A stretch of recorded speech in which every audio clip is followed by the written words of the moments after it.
Hi everyone. तो आज अपन start कर रहे हैं एक नया चैप्टर जिसका नाम है परमाणु सिद्धांत, तत्वों का आवर्ती वर्गीकरण और उनके गुणधर्म, या फिर atomic theory, periodic classification and properties of elements. यानी कि अपन आज पढ़ने वाले हैं परमाणु सिद्धांत, फिर तत्वों का आवर्ती वर्गीकरण और उसके क्या क्या गुणधर्म है तत्वों के, वो अपन पढ़ेंगे। तो सबसे पहले अपन आज स्टार्ट करेंगे परमाणु से। परमाणु क्या होता है? एटम, ठीक है। तो इसका प्राचीन काल से ये एक रहस्यमय बना हुआ है। तो सबसे पहले अपने जो ग्रीक और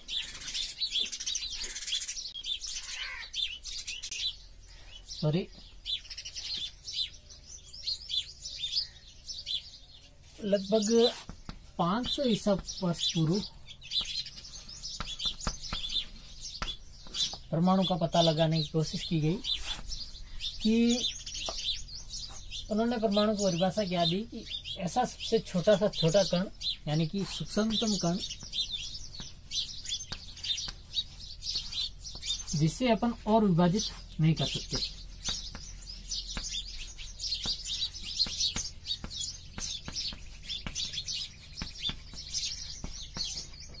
और विभाजित नहीं कर सकते। तो ऐसे कणों को उन्होंने परमाणु कहा। हालांकि वो सही थे, क्योंकि आज भी अपन ऐसे ही कहते हैं कि सूक्ष्म से सूक्ष्मतम कण जिसको और विभाजित करना मुमकिन ना हो, या फिर अपन उसे और टुकड़ों में विभाजित नहीं कर सकते, तो ऐसे कणों को उन्हें परमाणु कहते हैं। फिर लगभग इसी टाइम एक आए थे महर्षि, जिनका नाम था महर्षि कणाद। तो इन्होंने क्या बोला कि पदार्थ को अपन छोटे छोटे टुकड़ों में विभाजित करते जाते हैं, तो एक ऐसा कण भी आता है जिसको अपन और विभाजित नहीं कर पाते, तो उन्होंने उसे परमाणु बोला या फिर एटम बोला। तो फिर इनके बाद महर्षि कणाद के बाद अपने आते हैं पकुदा व्याम। पकुदा व्याम, इन्होंने क्या बोला कि जो छोटे छोटे कण होते हैं वो संयोग करके किसी पदार्थ का निर्माण करते हैं। यानी इनका भी कहने का मतलब यही था कि जो पदार्थ है वो छोटे छोटे कणों से मिलकर बने होते हैं और इनको अपन और विभाजित नहीं कर सकते, क्योंकि जो छोटे छोटे कण थे वो ही मिलकर किसका निर्माण कर रहे थे? पदार्थ का निर्माण कर रहे थे। तो ये तो हुई प्राचीन काल की बात। तो यहाँ पे थे महर्षि कणाद और पकुदा व्याम। ये दो नाम आपको याद रखने होंगे कि सबसे पहले इन्होंने ही परमाणु के बारे में कुछ प्रस्तावना दी या फिर अपने विचार प्रकट किए। फिर लगभग इसी समय ग्रीक के दार्शनिक कुछ आए, डेमोक्रिटस,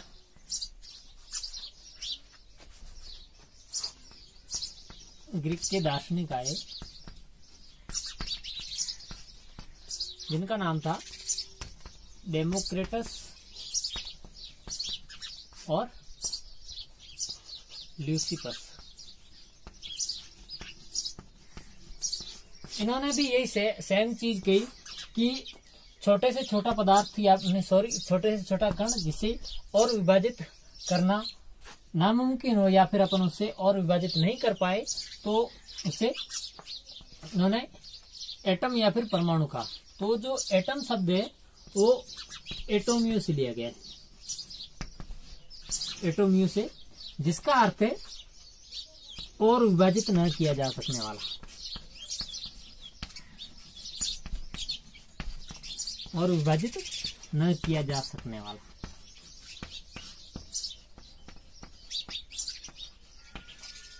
यानी कि जो एटम शब्द है वो ग्रीक शब्द के एटोमियो से लिया गया है और इसका एटोमियो का मतलब है जिसे अपन और विभाजित नहीं कर सकते। तो ये थे परमाणु की प्रस्तावना नॉर्मल। तो सबसे पहले थे लगभग 500 ईसा वर्ष पूर्व आए थे महर्षि कणाद और फकुदा व्यायाम। इन्होंने बोला कि छोटे से छोटे महर्षि कणाद ने बोला कि सूक्ष्मतम कण या छोटे से छोटा कण जिसे अपन और विभाजित नहीं कर पाए।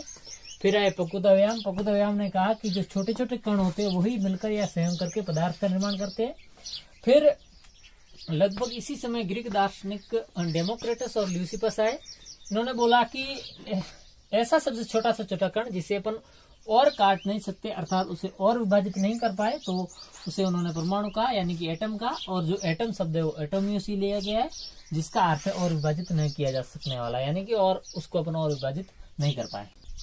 या अपन ऐसे कह सकते हैं कि जो एटोमियो वो अविभाज्य,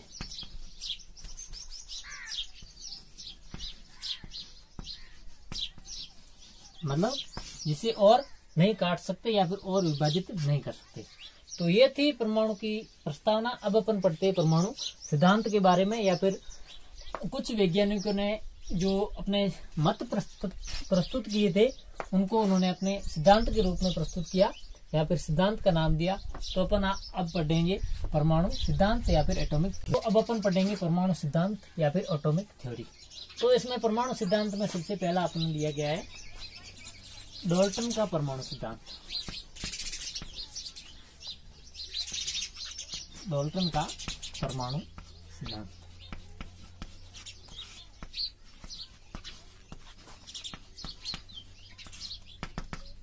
या फिर अपन इसको बोल सकते हैं एटॉमिक थ्योरी ऑफ डाल्टन। तो 1808 के आसपास या फिर 1808 में एक अंग्रेजी ब्रिटिश स्कूल में एक अध्यापक थे जिसका नाम था जॉन डाल्टन। क्या नाम था? John Dalton.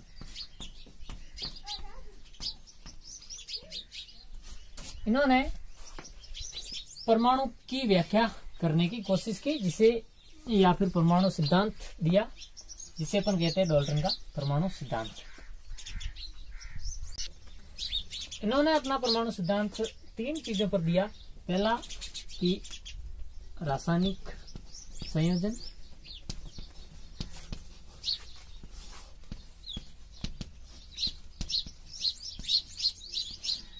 फिर दूसरी बात इन्होंने बोली द्रव्यमान संरक्षण,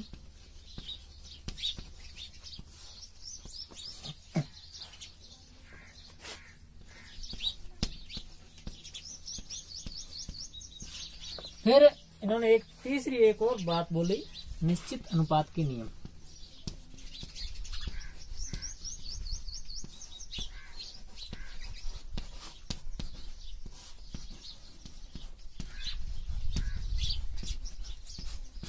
तो उन्होंने इन 3 चीजों के आधार पर अपना एक सिद्धांत दिया परमाणु का, जिसे डाल्टन का परमाणु सिद्धांत बोलते हैं।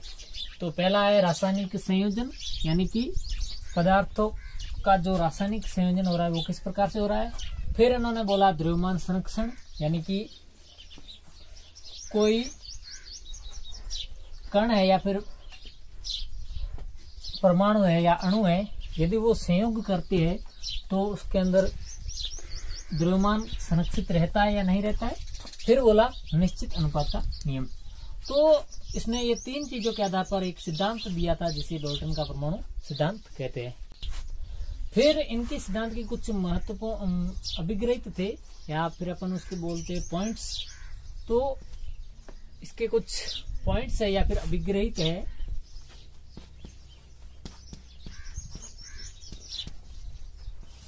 डाल्टन थ्योरी के तो इसमें सबसे पहला है कि जो इसने बोला था वो है कि जो प्रत्येक पदार्थ है वो छोटे छोटे कणों से मिलकर बना होता है। छोटे छोटे कणों से मिलकर बना होता है।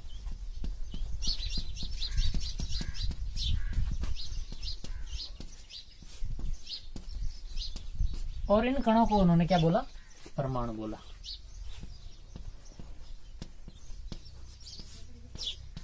यानी कि कोई पदार्थ है वो छोटे छोटे मतलब कोई भी पदार्थ होगा वो छोटे छोटे कणों से मिलकर बना होगा, और उन कणों को इन्होंने बोला परमाणु। फिर दूसरी चीज इन्होंने क्या बोली कि जो परमाणु होते हैं वो अविभाज्य कण होते हैं। परमाणु होंगे वो अविभाज्य कण होंगे, यानी उसको अपन और विभाजित नहीं कर सकते। फिर तीसरा इसने क्या बोला, फिर एक तीसरी चीज ने क्या बोली कि एक ही तत्व के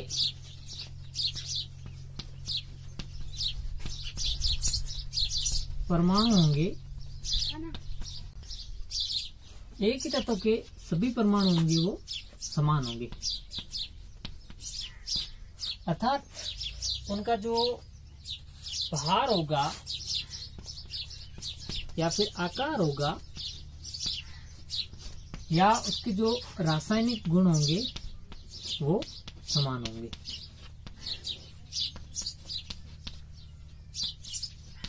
यानी एक ही पदार्थ, एक ही तत्व होगा, उसमें जो परमाणु उपस्थित होंगे उन सभी परमाणुओं का भार, आकार और रासायनिक गुण होंगे वो समान होंगे। और एक और तीसरी चीज इसने क्या बोली कि भिन्न भिन्न तत्वों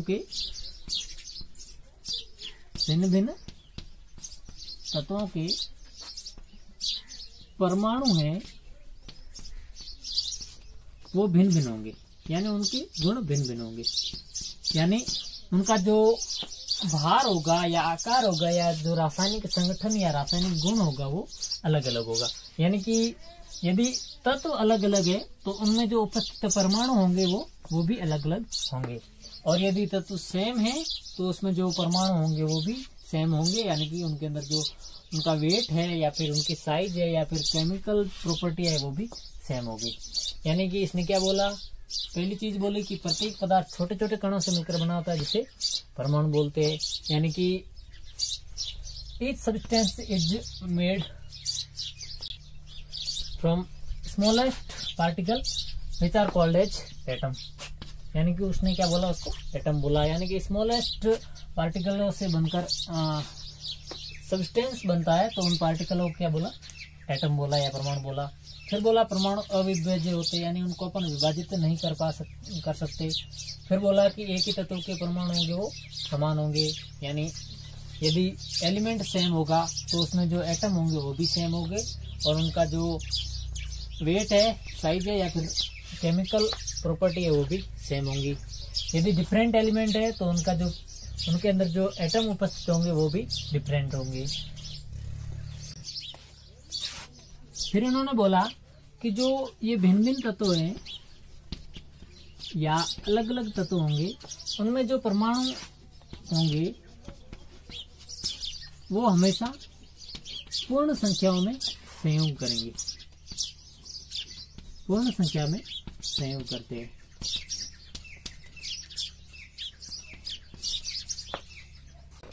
संयोग करते हैं और वो भी छोटी छोटी संख्या में और सरल अनुपात में। यानी कहने का मतलब ये हुआ कि जो अलग अलग तत्वों में अलग अलग परमाणु उपस्थित होंगे वो छोटी छोटी पूर्ण संख्याओं में सरल अनुपात में संयोग करके उसका तत्व का निर्माण करेंगे। फिर इसने एक और चीज बोली कि रासायनिक अभिक्रियाओं में परमाणु हैं जो पुनर्व्यवस्थित होते हैं।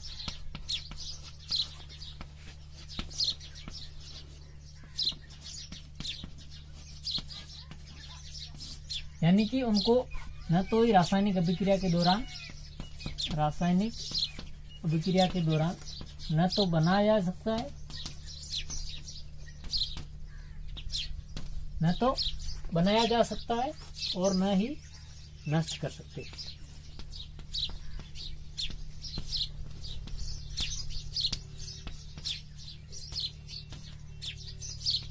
कहने का मतलब ये हुआ कि किसी केमिकल रिएक्शन के दौरान जो भी एटम होंगे वो पुनर्व्यवस्थित होंगे, उनका रीअरेंजमेंट होगा। यानी कि दो यदि परमाणु मिलकर किसी एक अणु का निर्माण कर रही है तो उनमें कोई भी परमाणु नष्ट नहीं होगा, या फिर उनमें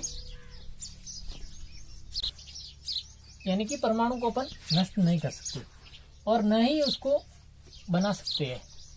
यानी कि जैसे हाइड्रोजन अणु बनाना है तो उसमें हाइड्रोजन अणु में 2 हाइड्रोजन पार्टिसिपेट करते हैं और H2 बनाते हैं। तो यहाँ पे आप देख सकते हैं कि इन 2 H को अपन नष्ट नहीं कर सकते और न ही इसको अपन बना सकते हैं दोबारा से। तो यहाँ पे जो इसका कहने का नॉर्मल अपन शब्दों में कहें तो इसका कहने का मतलब ये हुआ कि किसी रासायनिक अभिक्रिया में परमाणु है जो पुनर्व्यवस्थित होते हैं, यानी कि इनका रीअरेंजमेंट होता है। यहाँ पे देखिए आप एक हाइड्रोजन, ये समझाने के लिए आपको बता रहा हूँ, जैसे यहाँ पे एक हाइड्रोजन है और ये एक हाइड्रोजन है, दोनों आपस में ऐड हो रहे हैं या फिर संयोग कर रहे हैं। तो ये आप इनका रीअरेंजमेंट हो रहा है, यानी कि पुनर्व्यवस्थित हो रहे हैं। लेकिन न तो इसका ये नष्ट हो रहा है यहाँ पे हाइड्रोजन और न ही यहाँ पे कोई नया हाइड्रोजन बन रहा है। तो ये था डाल्टन का परमाणु सिद्धांत। क्या था? पहला पॉइंट था कि प्रत्येक पदार्थ है जो छोटे कणों से मिलकर बना होता है, जिसे अपन परमाणु कहते हैं। परमाणु अविभाज्य कण होता है और जो एक ही तत्व के परमाणु होंगे वो सेम होंगे, उनका भार, आकार, रासायनिक गुण सेम होगा। और भिन्न भिन्न तत्वों के तत्व है तो उनमें जो परमाणु होगा वो भी भिन्न भिन्न होगा। फिर इन्होंने क्या बोला कि जो अलग अलग तत्व हैं उनमें जो परमाणु संयोग कर रहे हैं वो सरल अनुपात में संयोग करेंगे और छोटी छोटी पूर्ण संख्याओं में संयोग करेंगे।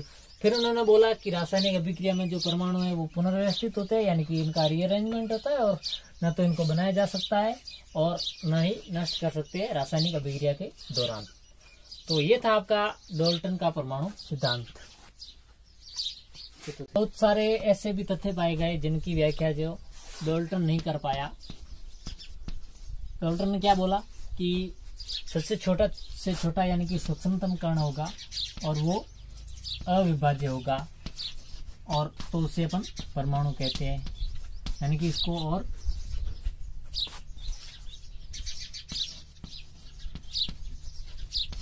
काट नहीं सकते या फिर उसको और टुकड़ों में विभाजित नहीं कर सकते।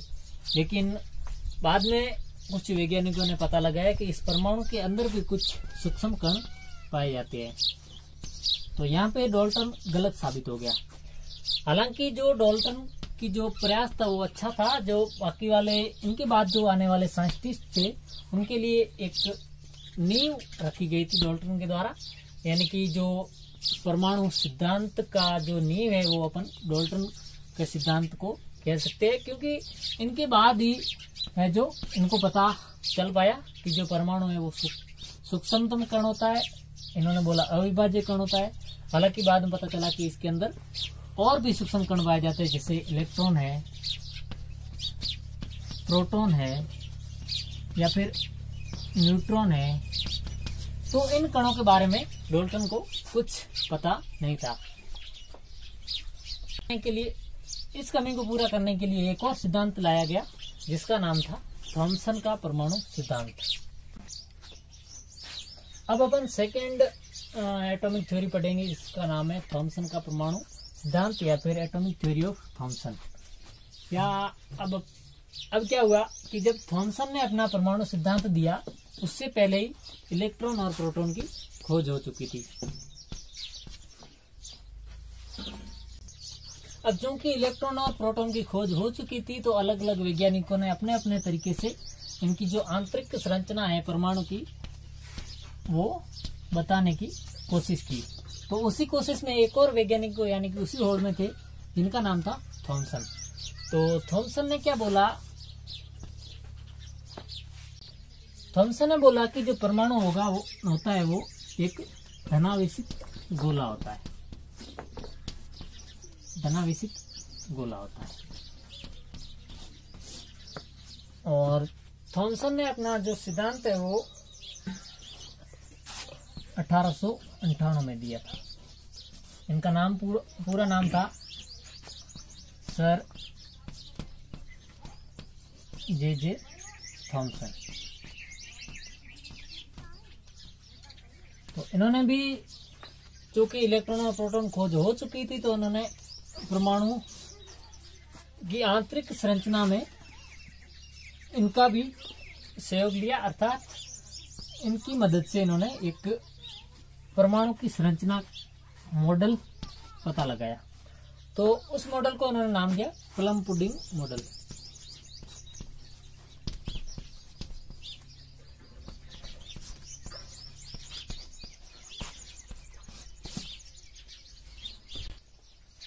अब थॉमसन के अनुसार ये एक प्लम पुडिंग मॉडल था। तो इनके अनुसार जो ये धनावेशित गोला था, इसकी त्रिज्या थी 10⁻⁻10 मीटर, यानी कि 10⁻⁻10 मीटर का एक धनावेशित गोला था, जिसमें समान रूप से ऋणावेशित या फिर ऋणावेश पाया जाता है। तो इसने जो बोला, क्या बोला, प्लम पुडिंग मॉडल। तो इन्होंने बोला कि जो धनावेश है वो प्लम की तरह पाए जाएंगे और जो ऋणावेश है वो पुडिंग की तरह पाए जाते हैं। अपन इसे नॉर्मल शब्दों में जैसे कहें तो उन्होंने इसे तरबूज मॉडल भी कह सकते हैं।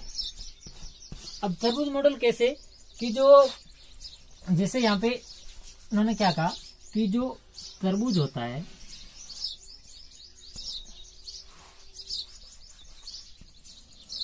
उसका जो लाल भाग होता है, यानी कि उसके अंदर जो अपन बोल सकते हैं उसका जो बीच वाला भाग होगा, उसने उन्होंने थॉमसन ने उसको धनावेश माना।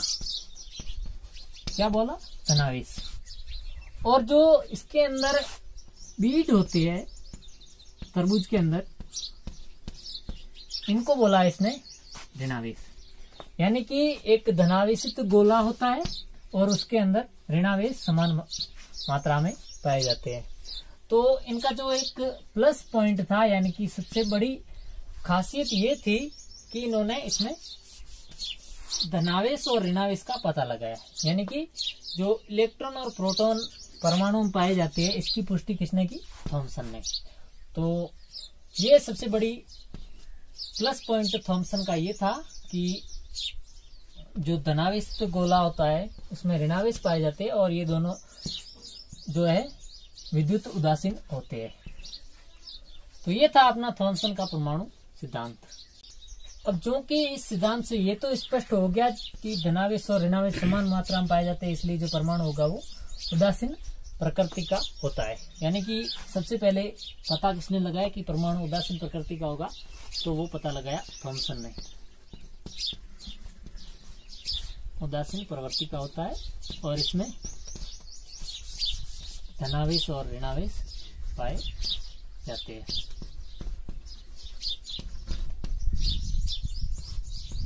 धनावेश और ऋणावेश पाए जाते हैं। तो ये 3 चीजें थी थॉमसन के परमाणु मॉडल की। तो अपन क्या कह सकते हैं कि 1898 में सर जे थॉमसन ने एक सिद्धांत दिया था अपना, जिसे परमाणु थॉमसन का परमाणु सिद्धांत कहते हैं। इसे प्लम पुडिंग मॉडल भी कहा जाता है और इसे नॉर्मल अपन कहें भारतीय परिप्रेक्ष्य में तो उसे अपन तरबूज मॉडल भी कह सकते हैं। तो इसमें जो तरबूज वाला बाहरी भाग होता है या फिर जो लाल भाग होता है उसने उसको बोला धनावेश और उसके अंदर जो बीज पाए जाते हैं उसको बोला ऋणावेश। और ये दोनों समान मात्रा में पाए जा रहे हैं, इसलिए ये उदासीन होता है विद्युत, इसलिए जो परमाणु होगा वो उदासीन होगा और इसमें धनावेश ऋणावेश समान मात्रा में पाए जाते हैं। तो यहाँ तक तो थॉमसन ने अच्छा किया था, मतलब जो प्लस पॉइंट थे वो ठीक थे। लेकिन इसके बाद रदरफोर्ड का एक और मॉडल आया जिसे पन्नी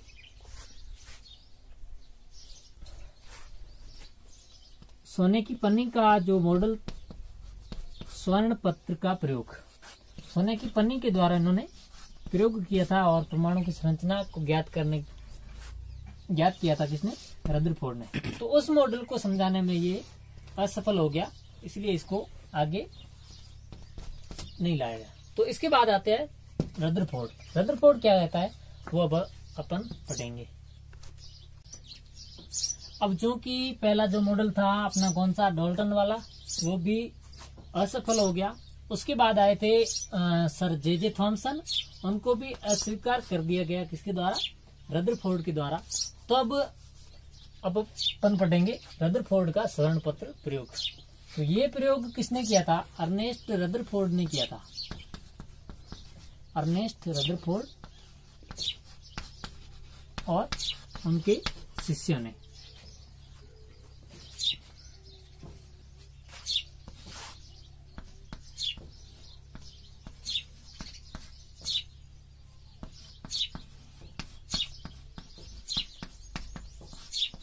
क्या था? 1911 में। तो चूंकि रदरफोर्ड ने थॉमसन का जो परमाणु मॉडल था उसको अस्वीकार करार दिया था, तो अब खुद लेकर आए एक प्रयोग जिसका नाम है रदरफोर्ड का स्वर्ण पत्र प्रयोग।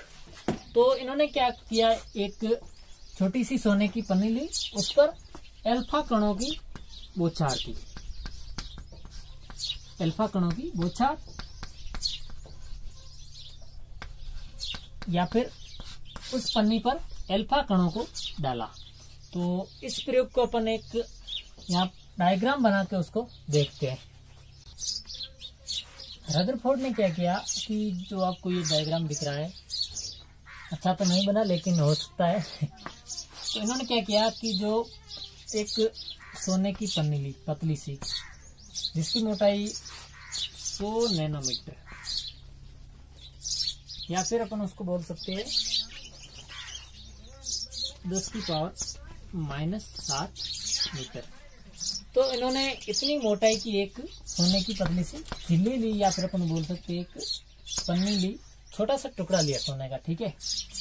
तो इस पर उन्होंने क्या किया, एक हीलियम का नाभिक लिया, साथ ही हीलियम का नाभिक लिया, न्यूक्लियस लिया, किसका? हीलियम का। इन्होंने यहाँ से हीलियम के न्यूक्लियस से अल्फा कणों की बौछार की, किसके ऊपर? सोने की पन्नी पर। और जो उन्होंने बौछार करवा रहे थे उसी टाइम जो सोने की पन्नी थी उससे थोड़ा से पहले सोने की पन्नी को एक गोलाकार परत से ढक दिया, या उसके चारों ओर गोलाकार एक परत रख दी, जो किसकी बनी थी? जिंक सल्फाइड की। जिंक सल्फाइड की। और जो ये है जिंक सल्फाइड की परत है, वो एक स्पोरदीप्त थी या फ्लैश युक्त थी, यानी कि इस पर यदि अल्फा कण टकराएंगे तो ये एक चमक उत्पन्न करेगी।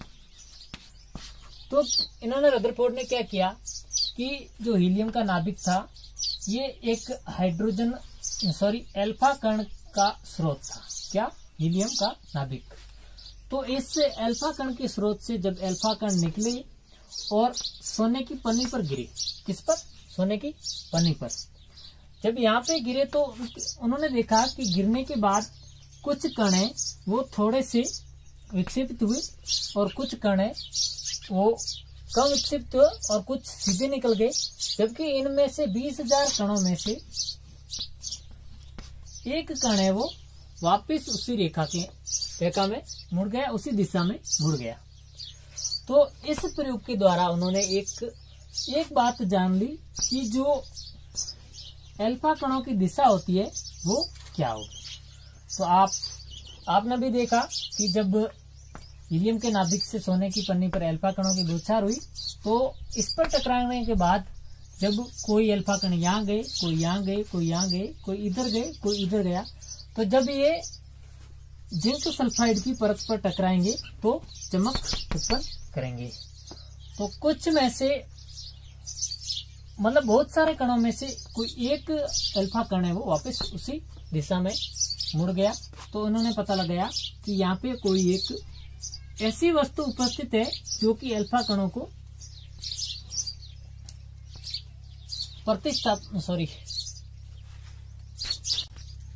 प्रतिकर्षित कर रही है, यानी कि जो अल्फा कण होते वो पॉजिटिव होंगे, तो यहाँ पे भी कोई ऐसी पॉजिटिव कण है या फिर वस्तु है या चीज है जो इसको वापस उसी दिशा में अल्फा कण को भेज रही है। यानी कि कहने का मतलब ये हुआ कि जो अल्फा कण होते हैं वो पॉजिटिव होते हैं, तो यहाँ पे भी कोई पॉजिटिव कण होगा, या फिर नॉर्मल शब्दों में अपन इसे नाभिक कहते हैं। तो नाभिक ने अल्फा कणों को प्रतिस्थापित किया। अभी नाभिक अपन को अभी पता चला, लेकिन रदरफोर्ड को मतलब ये प्रयोग करते समय उससे पहले ये पता नहीं था जिसमें नाभिक है, लेकिन जब ये एक अल्फा कण वापस घूमा तो इन्होंने ये अनुमान लगाया कि यहाँ पे कोई जो है धनावेशित गोला उपस्थित है।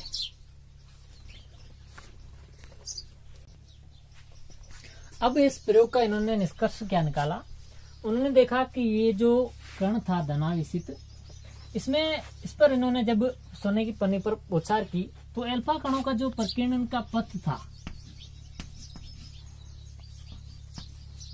प्रकीर्णन हुआ वो कुछ इस प्रकार से हुआ।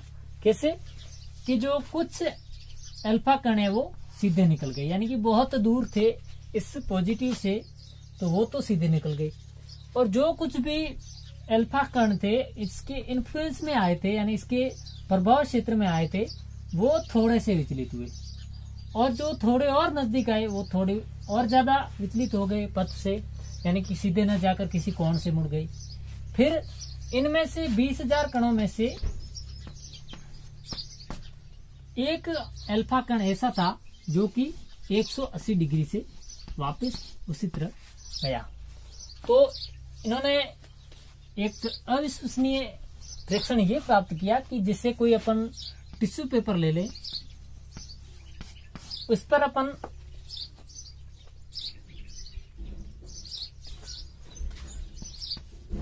चौदह इंच का तोप का गोला फेंके, यानी उसके ऊपर टिश्यू पेपर पे मारे, तो उसमें से कोई एक तोप का गोला है जो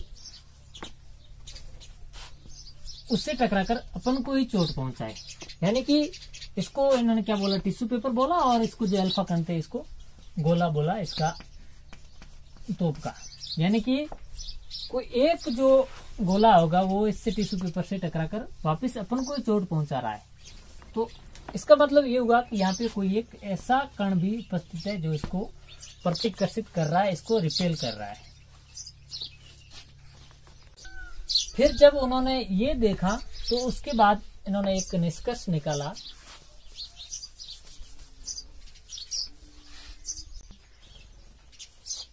उन्होंने ये बोला कि चूंकि जो अधिकांश अल्फा कण है वो सीधे निकल रहे, इसका मतलब ये हुआ कि जो ये परमाणु का अधिकांश भाग है वो खोखला है और इस पर कोई आवेश नहीं है, इसलिए ये सीधे निकल रहे हैं। तो इसका पहला पॉइंट ये था, मतलब इसने इस प्रयोग करने के बाद निष्कर्ष ये निकाला कि जो परमाणु होता है उसका अधिकांश भाग है जो अधिकांश भाग खोखला होता है, यानी कि खाली होता है और वो आवेशहीन भी होता है, यानी कि उस पर कोई चार्ज नहीं होता है।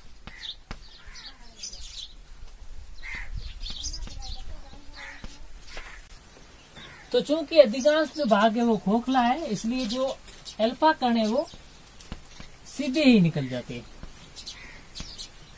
फिर इन्होंने क्या बोला कि जो कुछ एक अल्फा कण है वो कुछ कोणों से, यानी कि जैसे यहाँ पे माना है कि अपन 120 डिग्री से कोई कण है जो यहाँ से विक्षेपित हो रहा है, तो इसका मतलब ये हुआ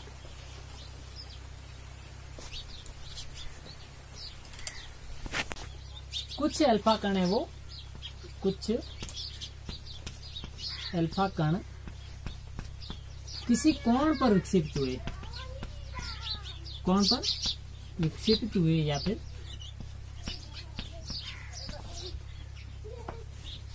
जो अल्फा कण है, माना ये कण यहाँ से विक्षेपित हो रहा है, ये यहाँ से विक्षेपित हो रहा है, इसका मतलब ये हुआ कि यहाँ पे कोई धनावेश उपस्थित है और वो किसी एक जगह पर ही केंद्रित है। यानी कि कुछ अल्फा कण है वो किसी कोण पर विक्षेपित हुए, अर्थात उन पर कोई प्रतिकर्षण बल लगा है, परबल प्रतिकर्षण बल लगा है।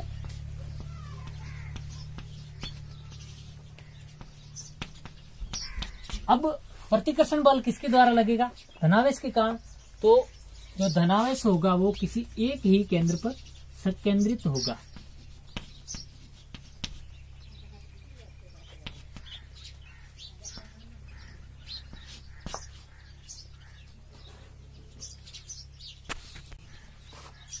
तो धनावेश होगा वो किसी एक जगह पर केंद्रित होगा। तो ये प्रयोग करने के बाद ये दो चीजें रदरफोर्ड ने इस प्रयोग के बाद ये पता लगाया कि जो परमाणु का अधिकांश भाग है वो खोखला हो रखा है या खोखला था, क्योंकि जो अधिकांश अल्फा कण थे वो सीधे निकल गए।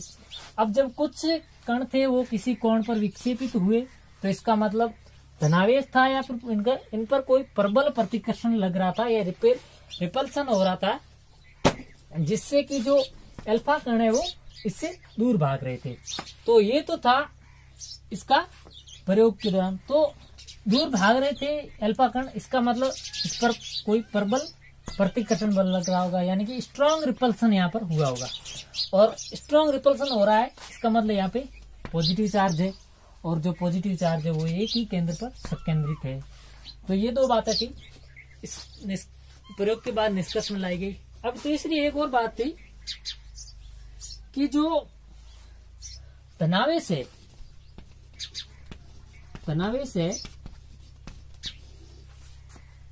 वो परमाणु के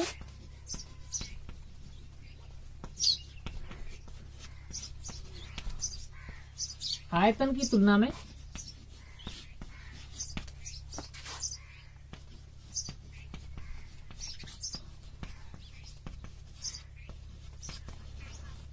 बहुत कम है। अर्थात जो धनावेश का आयतन है वो इस परमाणु के आयतन की तुलना में बहुत कम है। और जो धनावेश का आयतन था उसको इस रदरफोर्ड ने क्या बोला? नाभिक बोला।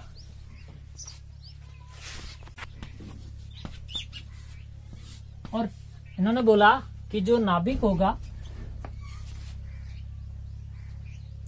वो लगभग 10 की पावर माइनस 15 मीटर व्यास का होगा। यानी कि जो नाभिक का आयतन है वो इस परमाणु के आयतन की तुलना में बहुत ही कम होगा। और परमाणु का व्यास इसने कितना बताया? 10 की पावर -10, जो कि शायद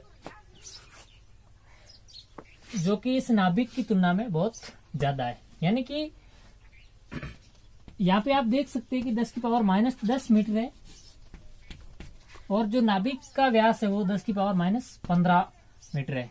तो आप अंदाजा लगा सकते हैं कि जो परमाणु है वो नाभिक की तुलना में कितना बड़ा हो सकता है। अब जो कि वो तो था प्रयोग का निष्कर्ष, अब उस प्रयोग के निष्कर्षों के आधार पर रदरफोर्ड ने अपना मॉडल दिया। कौन सा? रदरफोर्ड का परमाणु मॉडल। उस मॉडल के अनुसार इन्होंने क्या बोला कि जो परमाणु होगा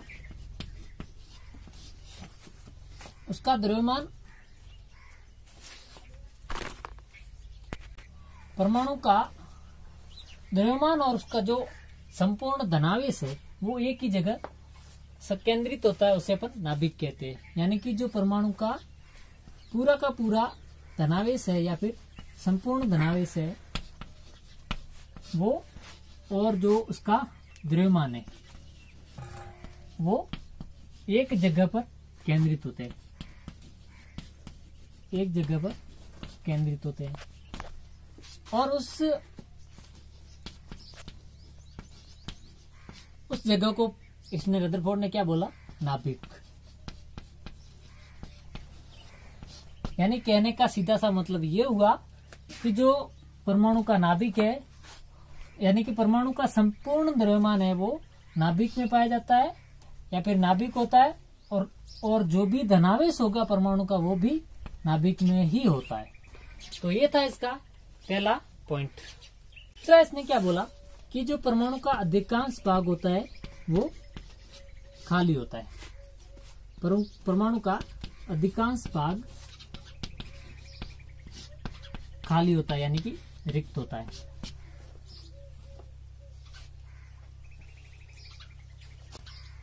फिर इसने बोला कि इसमें इलेक्ट्रॉन है वो वर्ताकार पथों में चक्कर लगाते हैं, वर्ताकार पथों में चक्कर लगाते हैं। और इन पथों को इसने क्या बोला? ऑर्बिट का या फिर कक्षा बोला रदरफोर्ड ने। यानी कि इसका दूसरा पॉइंट था कि जो परमाणु का परमाणु का अधिकांश भाग है वो खाली होता है। फिर इन्होंने बोला कि जो इलेक्ट्रॉन होते हैं वो परमाणु में वर्ताकार कक्षाओं में पथों में चक्कर लगाते हैं, या फिर वर्ताकार जो मार्ग होते हैं उसमें ये इलेक्ट्रॉन घूमते हैं। और इन वर्ताकार पथों को क्या बोला, कक्षा बोला या ऑर्बिट बोला। तीसरा इसने बोला कि जो परमाणु होगा वो विद्युत उदासीन होगा, अर्थात इसमें धनावेश और ऋणावेश समान मात्रा में पाए जाते हैं। इन्होंने ये बोला कि इसमें जितने भी इलेक्ट्रॉन जो चक्कर लगाते हैं और नाभिक में प्लस किसके, मतलब नाभिक है वो धनावेश किसके कारण होता है, प्रोटॉन के कारण होता है। तो इनका कहने का मतलब ये था कि परमाणु में जितने भी इलेक्ट्रॉन होंगे उतने ही प्रोटॉन होंगे, अर्थात ये विद्युत रूप से उदासीन होगा। थॉमसन के रदरफोर्ड के 3 निष्कर्ष के बाद उसको प्रयोग करने के बाद इन्होंने निष्कर्ष निकाला था, जिसको अपना मॉडल दिया था। उस मॉडल के 3 अभिग्रहित या फिर अपन बोल सकते हैं उसके 3 पॉइंट थे। कौन कौन से? पहला था कि जो परमाणु का संपूर्ण धनावेश और उसका द्रव्यमान है वो एक जगह पर केंद्रित होता है, और उस जगह को उसने क्या बोला, नाभिक बोला। फिर इसने बोला कि परमाणु का अधिकांश भाग है वो खाली होता है, यानी कि आपने देखा था प्रयोग में अल्फा कण सीधे निकल गए थे। और उसके बाद उसने बोला कि परमाणु में कुछ इलेक्ट्रॉन होते हैं वर्ताकार पथों में चक्कर लगाते हैं, और इन पथों को उसने क्या बोला, कक्षा बोला। फिर इसने बताया कि इसमें परमाणु में इलेक्ट्रॉन और प्रोटॉन है जो समान मात्रा में पाए जाते हैं, इसलिए ये विद्युत उदासीन होता है। अब रदरफोर्ड मॉडल को अपन सौर मॉडल भी कह सकते हैं। कैसे? जैसे सूर्य को उन्होंने क्या बोला, नाभिक का, यानी कि माना कि सूर्य क्या है, नाभिक है। अब सूर्य के चारों ओर बाकी ग्रह भी अपने अपनी जगह अपने अपने पथों पर वर्ताकार पथों में चक्कर लगा रहे हैं, तो उन ग्रह को उन्होंने क्या बोला, इलेक्ट्रॉन बोला। यानी कि इसको अपन सौर मॉडल भी कह सकते हैं कि जो सूर्य है उसको नाभिक मान के चलें, तो यदि इसको अपन नाभिक माने तो इसके चारों ओर जो चक्कर लगा रहे ग्रह है उसको अपन क्या बोलते हैं, इलेक्ट्रॉन। इसका मतलब ये हुआ कि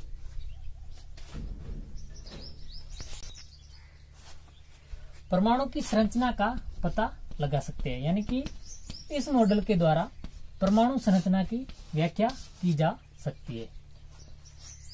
क्योंकि इतना कुछ बताने के बाद भी रदरफोर्ड की मॉडल की कुछ कमियां थी। वो कमियां क्या क्या थी अब अपन देखते हैं। इनकी रदरफोर्ड मॉडल की पहली कमी थी कि ये परमाणु संरचना कि स्थायित्व के बारे में इसकी व्याख्या नहीं कर पाई, यानी कि जो ये है वो परमाणु के स्थायित्व की बात नहीं करता है। यानी परमाणु मॉडल है वो परमाणु कितना स्थायी होगा या अस्थायी होगा उसकी ये व्याख्या नहीं करता। परमाणु में इन्होंने बोला कि इलेक्ट्रॉन वर्ताकार कक्षा में चक्कर लगा रही है, तो इलेक्ट्रॉनिक संरचना को, यानी कि इलेक्ट्रॉन की संरचना को ये समझा नहीं पाया। तो ये 2 कमियां थी रदरफोर्ड मॉडल की। कि पहली कमी ये थी कि इन्होंने परमाणु के स्थायित्व के बारे में कोई बात नहीं की, यानी कि परमाणु के स्थायित्व को ये नहीं समझा पाया। दूसरा था कि परमाणु पाए जाने वाले इलेक्ट्रॉनों की संरचना को भी ये नहीं समझा पाया। अब कैसे नहीं समझा पाया? कि इन्होंने बोला कि वर्ताकार कक्षाओं में चक्कर लगाता है, तो मैक्सवेल के अनुसार एक और नया आ गया, मैक्सवेल ने क्या बताया कि यदि कोई कण है वो किसी वर्ताकार पथ में चक्कर लगा रहा है, यानी कि जैसे इस पथ में चक्कर लगा रहा है, तो वो विकिरण को उत्सर्जित करता रहेगा और अंततः नाभिक में गिर जाएगा। और वास्तव में ऐसा होता नहीं है। यानी कि जैसे मैक्सवेल ने क्या बोला कि जो इलेक्ट्रॉन या फिर कोई भी कण होगा वो यदि वर्ताकार पथ में चक्कर लगा रहा है तो वो विकिरणों का उत्सर्जन करेगा। और अंततः नाभिक में गिर जाएगा। लेकिन अपन इलेक्ट्रॉन के केस में ऐसा नहीं देखते कि इलेक्ट्रॉन है जो वर्ताकार पथ में चक्कर लगा रहे हो, अंत में नाभिक में गिर गए हो। तो यहाँ पे इस तथ्य की व्याख्या रदरफोर्ड नहीं कर पाया। तो इसकी व्याख्या करने के लिए बाद में एक और मॉडल आया जिसका नाम था नील्स बोर मॉडल।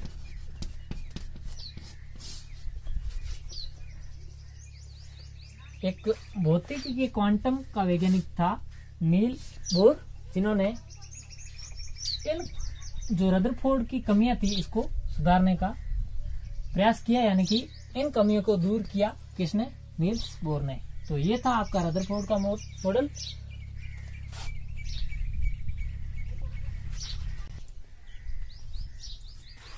एक और इसकी कमी है कि ये परमाणु के स्पेक्ट्रम और एक कक्षा में पाए जाने वाले इलेक्ट्रॉन की व्यवस्था को ये समझा नहीं पाया था। तो इन सब कमियों को दूर किया था किसने? नील्स बोर ने। वो पढ़ेंगे अपन कल। Thank you so much.